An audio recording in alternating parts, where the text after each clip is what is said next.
안녕하세요. 오늘도 사연살롱을 찾아주셔서 감사합니다. 저는 양천구에 사는 30대 중반의 여성이에요. 어릴 적 아빠가 일찍 돌아가신 걸 제외하면 인생에 그렇게 큰 문제 없이 무난하게 살던 제가 결혼해서 남편과 시어머니라는 엄청 이상한 사람들을 만나 한 번도 생각해보지 못한 일을 겪었는데요. 한동안은 아무한테도 알리고 싶지 않았던 제 사연을 요즘 들어 자꾸 어딘가에 이야기하고 싶어졌어요. 그래서 오늘은 마음 먹고 애독자에서 사연자로 제 자리를 바꾸어 제가 겪었던 일을 이야기해 보려고 해요. 제가 갖고 있던 것을 탐낸 남편놈과 시어머니 이야기 시작할게요. 앞에서도 말씀드렸듯이 아빠가 일찍 돌아가신 저희 집은 엄마와 오빠, 그리고 저 이렇게 세 식구가 단란하게 살았어요. 부모님이 원래 좀 늦게 결혼하신 데다가 저는 오빠와도 5살 차이가 나서 집안에서는 항상 저를 챙기고 보호해주는 느낌이 강했어요. 엄마는 그 나이대에서는 많지 않았던 직장맘이었고 회사에서 꽤 높은 직급까지 올라가 저희는 아빠가 안 계셔도 경제적으로 큰 어려움 없이 자랐어요. 아빠가 남겨주신 재산도 좀 있었고요. 엄마는 정년퇴직하신 후에 저와 오빠에게 얼마간의 현금을 나눠주시고는 지방에 내려가셨어요. 예전부터 자연하고 가깝게 지내고 싶다고 하셨거든요. 오빠는 물론이고 저도 대학을 졸업해서 회사를 다니고 있으니 이제는 엄마 원하는 삶을 살아도 좋겠다며 이사를 가셨죠. 바다도 보이고 산도 있는 공기 좋은 곳으로 집을 지어 이사 가신 엄마는 오빠한테 저를 단단히 부탁하셨어요. 석훈아, 네가 세영이 잘 지켜봐야 돼. 엄마 말 알지? 그럼 엄마, 걱정하지 말고 엄마 건강 잘 챙기며 지내. 주말에 가끔 내려갈게. 뭐 필요한 거 있으면 사갈 테니까 미리 말해. 엄마, 오빠, 나 이제 다 컸어. 어엿한 사회인이라고. 회사에서도 나 똘똘하게 일 잘하는데 맨날 내 걱정이야. 이제 내 걱정 접고 편하게 좀 살아. 야, 넌 엄마 마음을 그렇게 모르냐?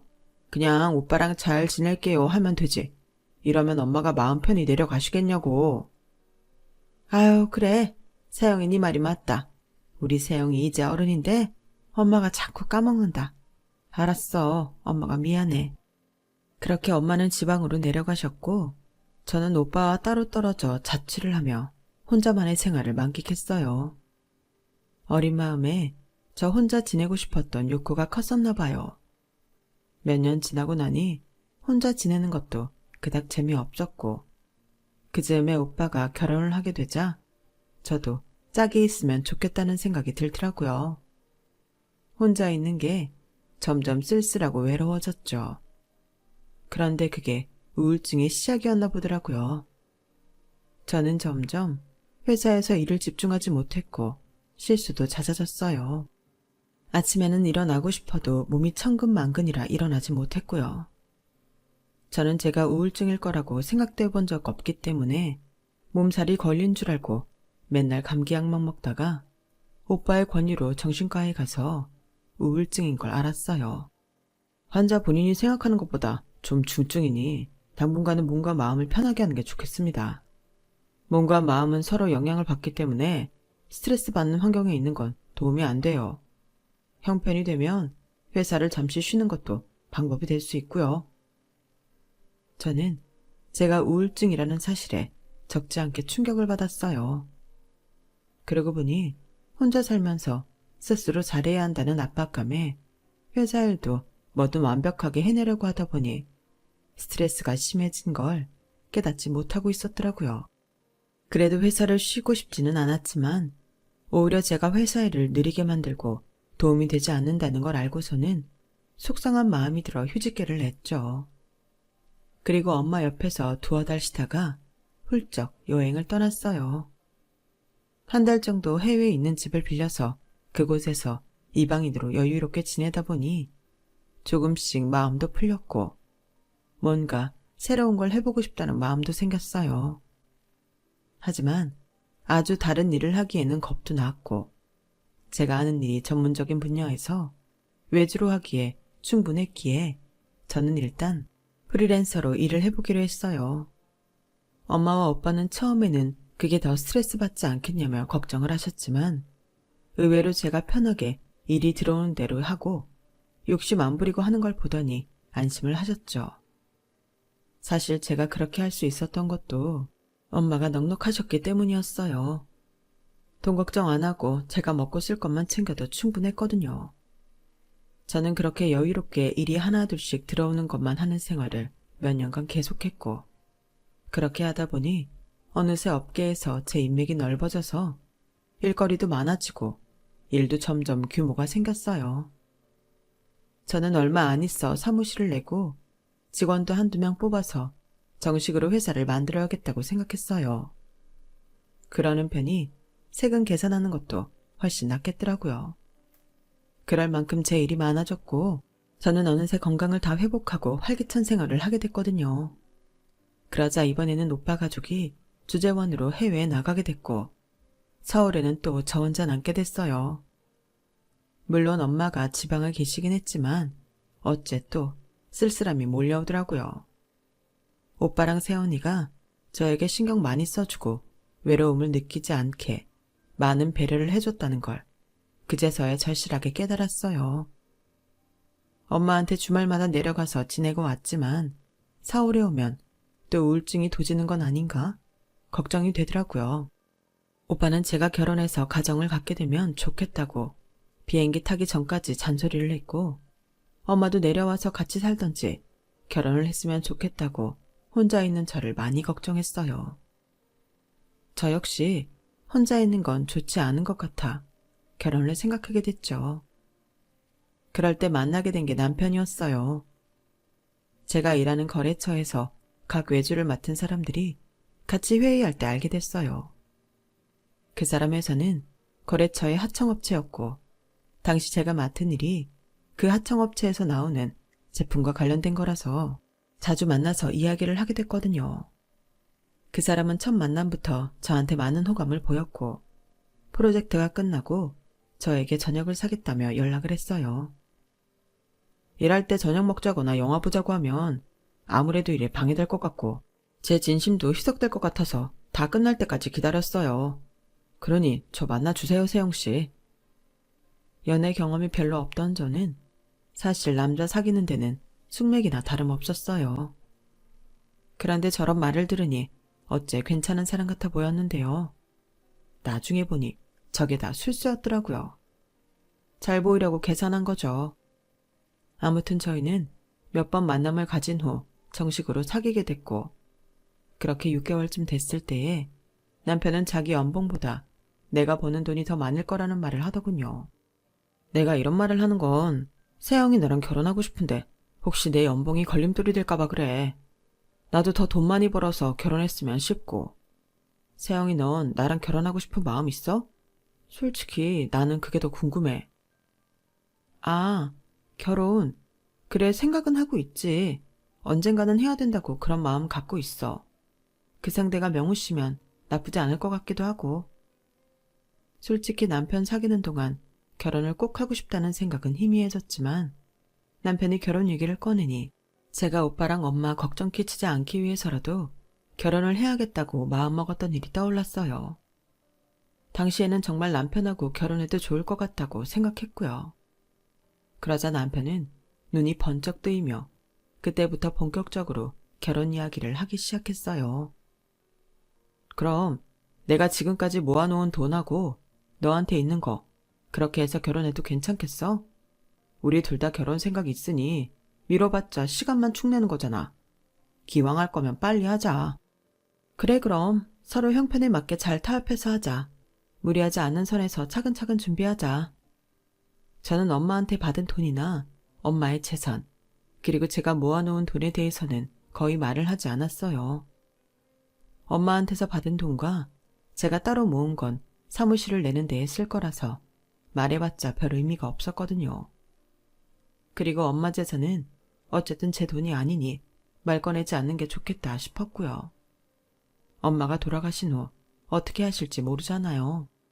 저한테 꼭 남겨주실 거라는 보장도 없는데 제가 가진 걸 불풀리는 것 같아서 아무 말도 안 했어요. 전에 엄마가 돌아가실 때 기부하고 싶다는 말씀을 하신 적이 있기 때문에 더 그랬던 것 같아요. 그런데 지나고 보니 그런 말 하지 않기를 정말 잘했다는 생각이 들더라고요. 남편 놈한테는 검은 속내가 있었거든요. 남편은 자기가 받을 수 있는 대출을 다 받아서 저하고 결혼하는 거라고 여러 차례 강조했어요. 저는 제가 그러라고 한 것도 아니고 제 잘못도 아닌데 남편이 부담을 너무 많이 가는 것 같아 그게 안 돼서서 제가 생활비를 더 많이 내겠다고 해버렸어요. 뭐 어차피 같이 사는 거 누가 좀 더 내면 어떠냐 싶은 마음도 있었고요. 그렇게 저희는 결혼을 하고 신혼생활을 시작하게 되었죠. 하지만 즐겁고 평온한 날은 얼마 가지 않았고 결혼하고 2달도 채 안 됐을 때 시어머니가 저희 집에 찾아와서 훌쩍훌쩍 울고 있더라고요. 그때가 주말이었고 저는 잠깐 외출을 해서 친구를 만나고 오느라 시어머니와 남편이 무슨 얘기를 했는지는 몰랐어요. 어머니 오셨어요. 어쩐 일로 연락도 없이 오셨어요. 근데 무슨 일 있으세요? 왜 우세요? 별일 아니다.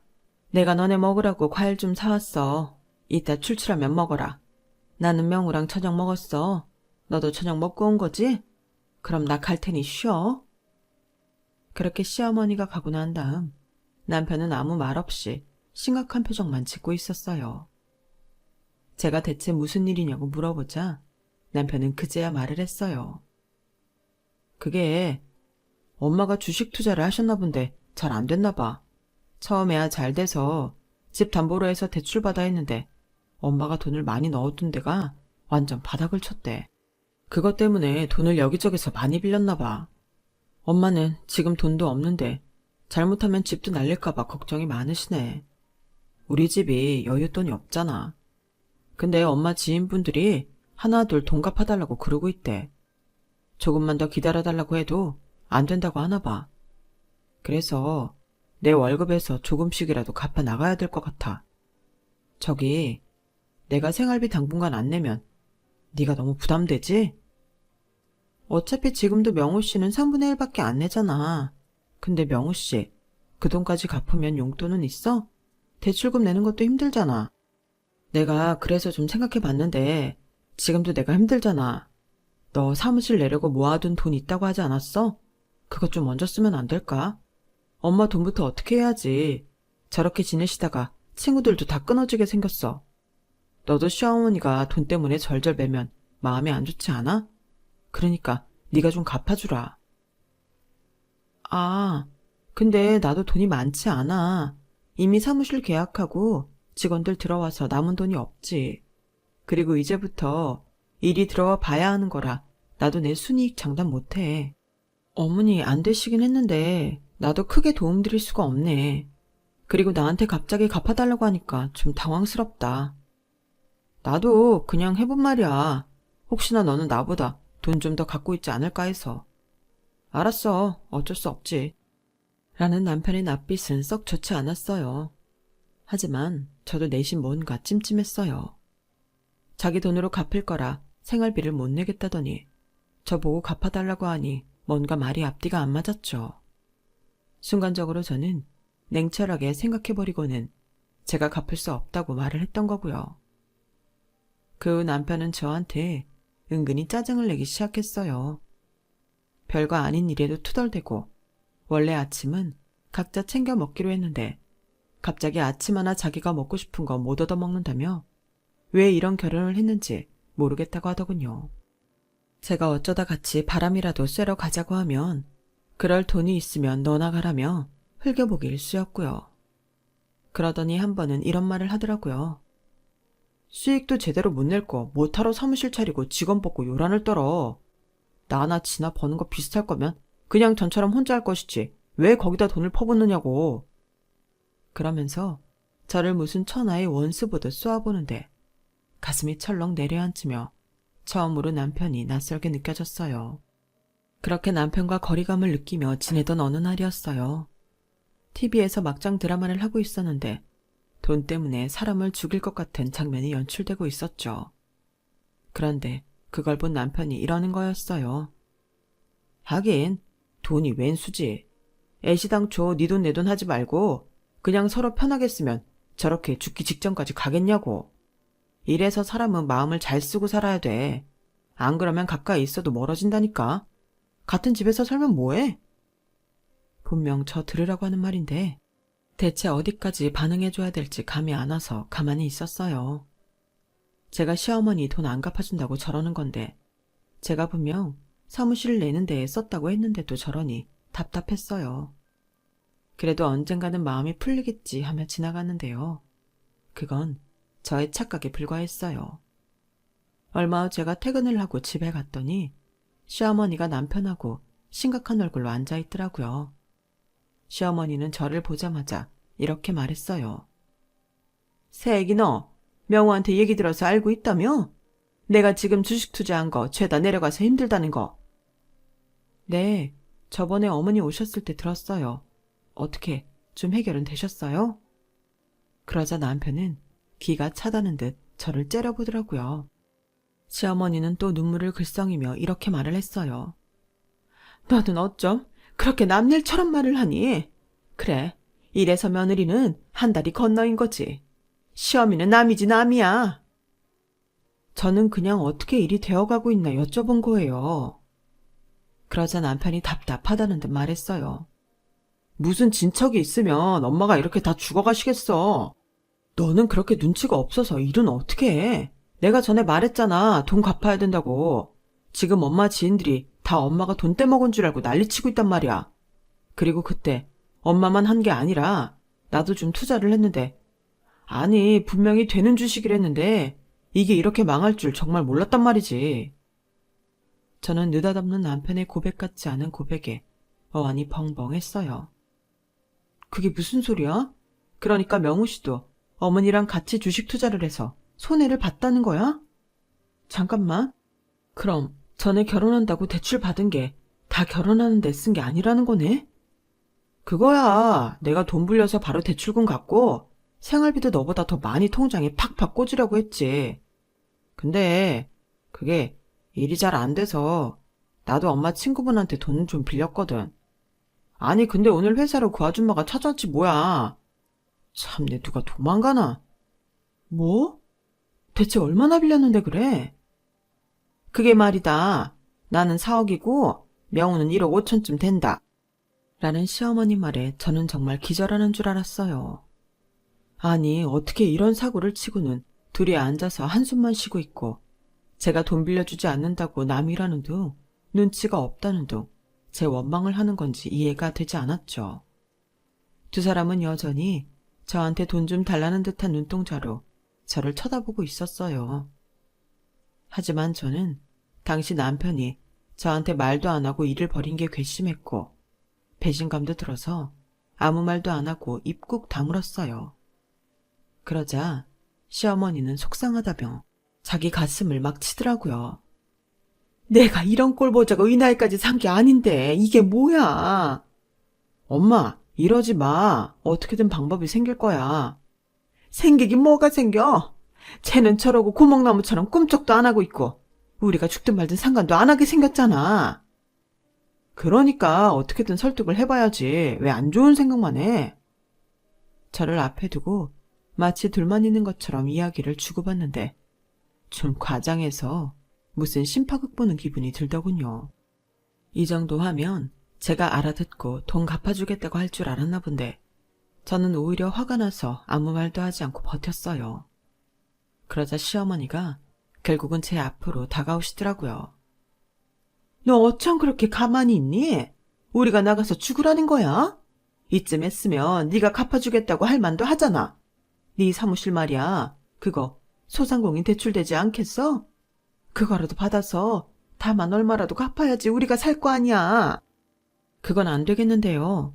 제가 사무실 차린 것도 얼마 되지 않았고 그런 대출은 회사가 어려울 때를 대비해서 남겨둬야 하니까요. 막말로 집안에 이렇게 돈이 없는데 회사도 잘 안 돼봐요. 그때는 누가 저를 도와주겠어요. 그리고 두 분이 하신 일은 저는 전혀 모르는 일이잖아요. 저 사람도 저한테 대출받아 주시겠다는 말은 한마디도 안 했고요.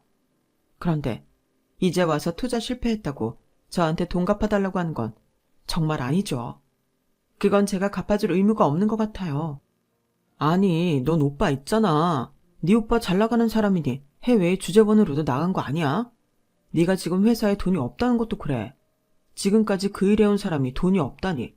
그래가지고 무슨 사업을 한다고 그래. 남편이 저한테 따지듯이 말하자 시어머니도 말을 못했어요. 명호 말이 맞다. 너 친정에 돈 좀 없어?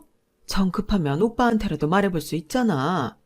그런 융통성도 없이 사회생활을 어떻게 한다니? 제 회사는 제가 알아서 경영하고요. 아무리 오빠라도 그렇지 시댁일 때문에 돈 빌려달라고는 말 못하죠. 그것도 결혼한 지 얼마나 됐다고 벌써 손을 벌려요. 두 사람 저한테 무슨 사회생활하는데 하자 있는 것처럼 그러시는데 그러는 명호 씨는 지금껏 어떻게 생활했길래 대출만 잔뜩 받고 자기 통장에 돈이 없어서 생활비 한 푼 안 내는 건데요. 제가 바른 말을 하자 둘은 머쓱해서 잠시 아무 말도 못했어요. 그래도 남편은 끝까지 포기하지 않고 또 입을 열었어요. 너, 네 사무실 경영자잖아. 어떻게든 융통해볼 수 있는 거잖아. 어차피 다 네 호주머니에서 나가는 돈인데 회사에 여윳돈 있으면 먼저 쓸 수 있는 거 아니야? 뭐 대단한 사업체도 아니고 그냥 구멍가게 혼자 하는 거나 다름없는 건데 돈 좀 어떻게 해봐. 명우 씨 보기에 구멍가게 같은 회사라도 엄연히 회계 보는 직원이 있고 나도 그런 거 함부로 못해. 사장이고 대표고 회사에서 운영하는 돈을 자기 호주머니 돈이라고 생각하는 순간 그 회사는 끝이라고. 그러면 주변에 어디 돈 얘기해 볼 데 없어? 돈 좀 빌려봐. 그런 큰 돈을 누가 빌려줘. 요즘처럼 당장 내일이 어떻게 될지 모르는 때에 말이야. 라는 제 말에 시어머니는 크게 한숨을 쉬더군요. 아니 어떻게 저렇게 꽉 막힌 애가 집에 들어왔어. 지 오빠한테도 안 돼. 지 친구들한테도 안 돼. 아 답답해. 어머니 입장 바꿔서 제가 결혼하자마자 주식 망했다고 저랑 우리 엄마 돈 갚아달라고 하면 어떠시겠어요? 그래도 지금처럼 말씀하실 수 있겠어요? 제 말에 남편은 대뜸 큰 소리 쳤어요. 아우 그래 너 잘났다 잘났어. 돈 빌려주기 싫다는 소리 참 뱅뱅 돌려서 사람 모욕 주면서 하네. 명우 씨도 그러는 거 아니지. 나한테는 여태껏 주식 투자한 거 숨겨놓고는 잘 안 되니까 손 벌리는 거면서 명우 씨 나한테 그렇게 큰 소리 칠 입장이야? 지금 생활비도 내가 다 책임지고 있는데? 나한테 무슨 말을 해도 안 되는 건 안 되는 거니까 그런 줄 알아. 이번에는 시어머니가 자리에 쓰러지듯 눕더니 앓는 소리를 했어요. 아, 내가 서러워서 못 살겠어. 돈 없다고 며느리한테 이런 대접이나 받고 내가 잘 살아보려고 그랬지 일부러 그랬냐고. 그런데 저런 모진 소리나 하고 나이 드니 모든 게 다 서럽고 슬프기만 한데 며느리라고 하나 있는 게 저렇게 톡하고 매정하니 아우 내 팔자야. 엄마 뭐가 서럽고 슬퍼? 돈 안 주는 사람이 문제지. 엄마가 뭘 어쨌다고 그래. 이렇게 약해지지 마. 가족이고 뭐고 냉정하게 구는 사람들은 무너지지도 않을걸?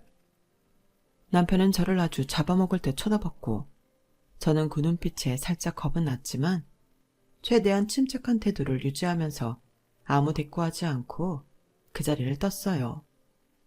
제가 방에 들어가니 뒤에서 저한테 냉정하다 못됐다 지만 잘 살겠다고 저런다 둘이 별소리를 다 하더군요.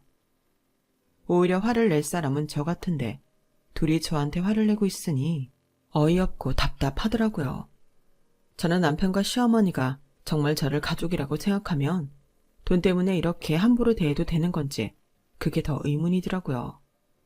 주식 때문에 몇 억씩 빚을 진 것도 기가 막힌데 둘이 저한테 하는 행동은 도저히 이해를 하려고 해도 할 수가 없었어요. 남편은 그날 시어머니가 간 후에도 방에 들어오지 않고 거실에서 잠을 자는 것 같더라고요. 저 역시 남편한테 방에 들어와서 편하게 자라고 할 마음이 없어서 혼자서 잠을 잤고요.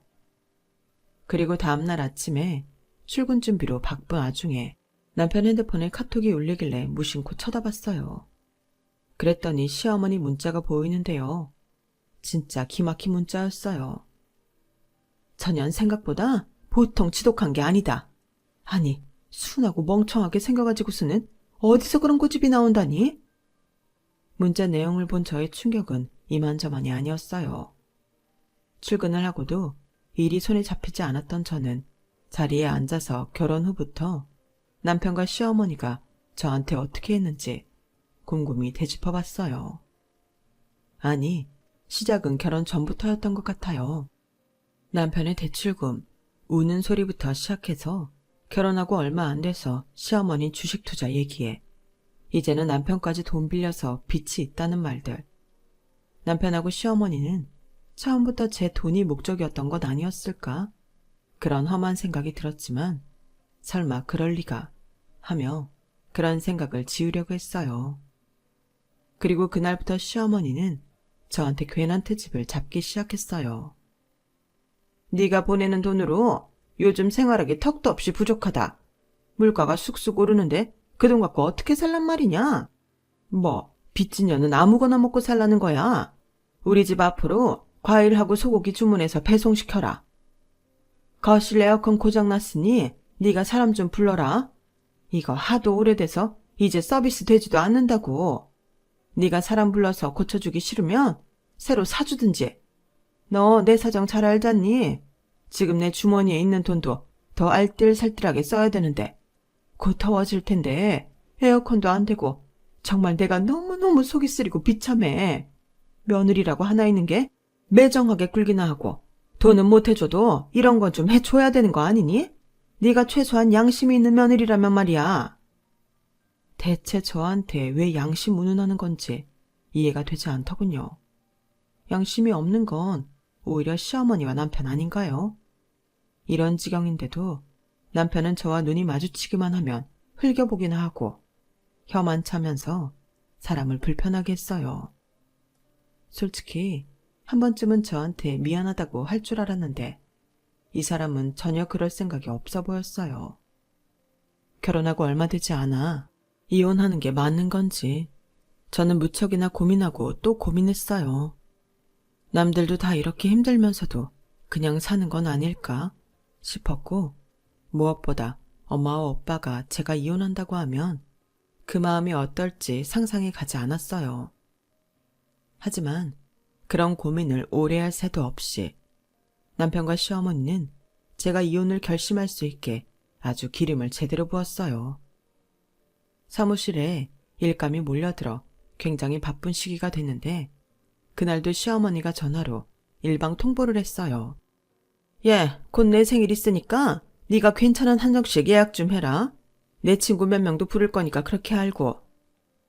혹시 시간은 언제로 하실 생각이세요? 제가 요즘 점심에는 사무실을 오래 못 비우거든요. 누가 너 오래? 나 남영우가 너랑 얼굴 마주보고 밥 먹고 싶을 것 같니? 나도 너 내 친구들한테 며느리라고 소개하고 싶지도 않아. 결혼식 때 온 애들이 길에서 너 알아볼까 봐 겁나는 수준이야. 너처럼 냉정하고 표독스러운 며느리? 아, 됐으니까 너 땡땡 한정식 있지? TV에도 나온 유명한데 말이야. 거기로 10명만 예약해라. 네가 돈 아끼겠다고 시어머니 생일에도 돈 안 쓰려는 건 아니겠지? 이런 말도 안 되는 트집을 잡는데 계속 살아야 하나 고민이 많이 됐지만 그래도 집안 행사이니 내 할 일은 하지 않은 마음으로 시어머니가 말한 한정식집 예약을 했어요. 남편도 그걸 알면서 시어머니 생일날 저한테 같이 가자는 말 한마디를 안 하고 출근해버리더라고요. 진짜 너무 기가 막히고 눈물이 났고 그때부터 본격적으로 이혼 생각을 하게 됐네요. 그런데 더 웃긴 건 그날 오후에 갑자기 저한테 한정식집에서 온 전화였어요. 송명자 씨가 시어머니 맞으시죠? 한정식 예약하신 거요. 지금 코스 요리를 제일 비싼 걸로 안 했다고 난리가 나셨는데요. 제일 비싼 걸로 바꿀까요? 무조건 바꾸라고 하시는데 아무튼 오셔서 다시 결제를 하셔야 되거든요. 결제하실 분이 안세영 씨라고 예약하신 분이라고 해서 연락드렸어요. 이거 다른 걸로 하실 거면 취소하고 다시 결제해 주셔야 되는데 그런 거는 온라인으로 안 되고 직접 오셔야 해요. 저는 그때 속으로 이혼한다고 이를 악물며 나가서 차를 타고 1시간쯤 되는 곳에 있는 한정식 집에 가 다시 결제를 하는데 화장실을 갔다가 나오는 남편과 마주쳤어요. 남들 한참 일할 오후 시간에 회사 빠지고 엄마들 사이에 파묻혀 밥이나 먹고 있는 남편을 보니 왜 그렇게 한심한지요. 제 콩깍지가 완전히 벗겨지는 순간이었어요. 그런데 제가 나가는 뒤통수에 대고 한 말 한마디가 저에게 남아있던 아주 작은 정까지도 다 떨어지게 만들었어요. 여기 무슨 이름값만 요란하지. 음식 별거 아니네. 저는 그 길로 나가서 이혼 전문 변호사 사무실을 찾아 상담을 받고 이혼 소송 준비를 하기로 마음먹었어요.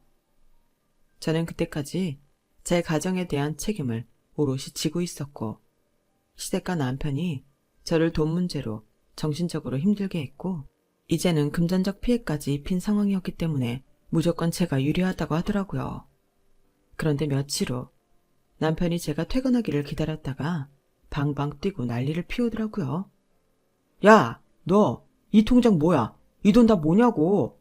이거 보니까 장모님이 너한테 주신 돈인데 3억 5천원이나 두고서 돈이 없다고 딱 잡았대. 네가 사람이야.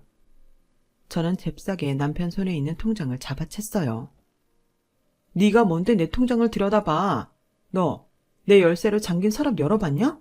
그랬어? 그래. 그 속에 뭐가 들었길래 그렇게 꽁꽁 잠궈두나 궁금해서 내가 좀 따봤다. 그랬더니 와, 3억 5천? 너 그런 돈이 있으면서 남편하고 시어머니 죽어가는데 눈 하나 깜짝 안 하고 있어? 이게 말이 된다고 생각해? 아, 더 말할 필요도 없고 당장 나한테 입금시켜. 내가 미쳤어? 엄마가 비상금으로 미리 주신 재산인데 그걸 내가 왜 너한테 보내? 네가 뭔데 보내라 말아야. 나, 네 남편이야, 남편. 남편을 뭘로 보고 지금까지 속여? 솔직히 말해봐. 장모님 재산 얼마나 돼? 너한테 이만큼이나 보내고도 돈이 있으니까 그런 경치 좋은 데에 집도 짓고 노닥거리며 살고 있지. 와, 내가 그 생각을 못했네. 돈 있는 거였어. 그러니 그렇게 여유 있게 살지. 우리 엄마 여유 있는 거랑 너랑 무슨 상관이야? 우리 엄마도 평생 열심히 일해서 그 보상받고 있는 건데 네가 뭔데 우리 엄마를 들먹여? 너 그런 식으로 자꾸 우리 엄마 이러면서 평가를 내? 당장 돈 입금 안 시키면 나 나간다. 이혼이라고. 그래, 이혼해. 하라고. 네가 그런 말하면 내가 무서워서 떨 것 같아? 야, 아무 대책도 없이 어디서 정보 들은 거에 홀딱 빠져서는 무작정 돈 빌려서 주식 투자해놓고 그걸 나한테 갚아달라고 난리치는 게 그게 나한테 가족이야? 나 뜯어먹고 살려는 양아치들이지. 양아치? 너 말 다 했어? 어? 아니, 다 안 했어. 이 사기꾼 같은 놈아. 너 이혼이라고 했냐? 이혼은 내가 준비하고 있었어. 어떻게 집이 안 갚아준다고 사람을 무슨 상등신 취급해도 유분수지. 너 니네 엄마랑 내가 보기보다 독한 년이라고 하더라. 솔직히 말해봐. 너 처음부터 이러려고 나하고 결혼한 거지? 나 벗겨먹으려고 작정하고 결혼한 거 맞지? 저는 거기까지 말한 다음 바로 엄마한테 전화를 걸었어요.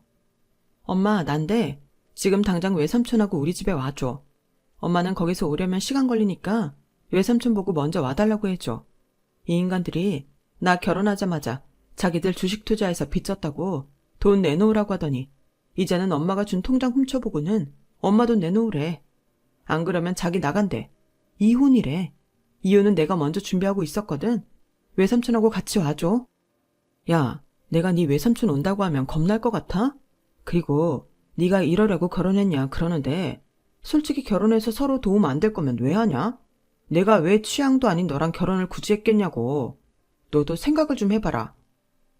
남편은 외삼촌이 올 때까지 방방 뛰다가 외삼촌이 오자 갑자기 조용해져서 화장실로 들어가 숨어버렸어요. 저는 그 비겁함과 치졸함에 더 이상 화낼 기운도 없었어요. 내가 저런 이상한 인간하고 결혼했다는 게 한없이 슬펐죠. 외삼촌이 제 짐을 다 챙기고 그 밤에 트럭을 불러서 제가 산 가구며 가전제품을 다 빼달라고 하는 새에 엄마가 오셨어요. 엄마는 들어오셔서 바로 남편이 숨어있는 화장실 문을 쾅쾅 두드렸고 그래도 나오지 않자 열쇠를 달라고 소리치셨죠. 제가 열쇠를 꺼내는 소리가 들리자 그제서야 남편은 문을 열었어요. 엄마는 그런 남편 얼굴을 보자마자 싸대기를 한 대 날렸어요. 이 미친놈이 남의 딸 데려가서 아주 피 빨아먹으려고 작정했네. 괜찮아, 세영아. 너 결혼하고 몇 달 되지도 않았고 애도 없는데 뭐가 무서워. 저딴 놈하고 사느니 헤어지는 게 100번 낫다. 왜 여태껏 말 안 하고 가만히 있었어. 저런 것들은 가만히 있으면 더 기세등등해서 날뛰는 놈들이야. 지가 애써서 돈 벌지 남한테 기생해서 어떻게든 돈 빼먹으려고 하는 놈들. 나 일하면서 저런 놈들 숱하게 봤다고. 사회 악이라고 아주. 너 서울에 있기 싫으면 다 사놓고 엄마랑 또 같이 살자. 뭐가 겁이 나겠어. 엄마가 강남 건물에서 나오는 새도 있는데. 그 말을 듣자 남편 표정이 확 바뀌더니 갑자기 다소곳해졌어요. 장모님, 제가 부족했어요. 한 번만 다시 생각해 주세요. 저 세영이랑 헤어지려고 그런 거 아니에요. 저랑 엄마가 어렵다 보니 좀 힘들어서 그랬는데요. 그것도 다 잘 살아보려고 한 거예요. 장모님, 저희 진짜 결혼한 지 이제 넉 달 돼가나요? 그런데 이혼이라뇨. 이 정도 어려움은 해결하고 넘어가야죠. 세영아, 내가 미안해. 네가 이 정도로 마음 상한 줄 몰랐어. 장모님, 그리고 외삼촌분도 저 한 번만 더 믿어주세요. 제가 앞으로는 세영이 마음 상하지 않게 잘할게요. 엄마, 외삼촌, 저 인간 하는 말 믿지 마. 지금 엄마가 강남에 건물 있다고 하니까 눈 뒤집어져서 그래. 저 인간 엄마가 저 인간한테 문자로 뭐라고 했는지 알아? 나보고 순진해 보였는데 생각보다 독하대. 돈 뜯어내기 쉽지 않대. 이 사람들 작정하고 나랑 결혼한 거야. 아까 엄마랑 외삼촌 오기 전에도 그랬어. 서로 도움이 돼야 결혼하는 건데 너는 지금 도움이 안 된다고. 이럴 줄 알았으면 나랑 결혼 안 했을 거라고 했다니까. 그 말에 외삼촌이 남편 멱살을 잡아쥐었고 남편은 사색이 돼서 싹싹 빌기 시작했어요. 저 때리거나 하시면 안 돼요. 그러면 폭행죄로 제가 신고할 거고요. 아무튼 잘못했습니다. 그러니까 놔주세요. 그 말에 엄마는 남편 머리채를 쥐어뜯으며 말했어요. 폭행죄? 어디 신고해봐. 이런 썩을 놈의 자식을 봤나. 그러자 남편은 잘못했다고 거의 울부짖었고 트럭이 도착하고 짐이 나간 후 저는 엄마와 외삼촌과 함께 그 집을 나왔어요. 남편은 텅 빈 거실에 혼자 앉아 있었죠. 남편은 그 후로 몇 번이나 제 사무실까지 찾아와서 자기가 잘못했으니 한 번만 더 기회를 달라고 하고 시어머니도 전화로 몇 번이나 다시 생각해보라고 했지만 저는 꿈쩍도 하지 않았고 이혼 소송은 법적 공방으로 이어졌어요. 남편이 저한테 죽어도 위자료 못 주겠다며 살다가 헤어지는 건 다 양쪽 모두의 책임이라나요. 하지만 6개월 동안 벌어진 소송의 끝은 저의 승소였어요. 남편은 괜히 일을 벌려서 제가 선임한 변호사에 엄청난 변호사 비용도 물어야 되게 생겼고요. 그러자 남편과 시어머니는 태도를 싹 바꿔서 저와 엄마한테 허리를 굽혀가며 이번 한 번만 봐달라며 변호사 비용만큼은 저희가 내면 안 되겠냐 하더군요. 하지만 엄마가 어림없는 소리 하지 말라고 화를 냈고 엄마한테 맞아본 남편은 엄마가 손만 들어도 놀라서 먼저 저만치 도망가버리는 비겁한 모습만 보여줬어요. 저는 더 이상 그쪽 사람들 연락도 받기 싫어서 번호도 전부 차단하고 사무실도 이사를 하고 완전히 그쪽 사람들하고는 인연을 끊어버렸어요. 결국 시어머니는 살고 있던 집을 나와야 했고 지금은 작은 월세방으로 옮겨 남편하고 빚 갚느라고 이 일 저 일 하며 고생하고 있다고 하더라고요. 저는 그 후로 쭉 혼자 지내면서 일하고 있고요.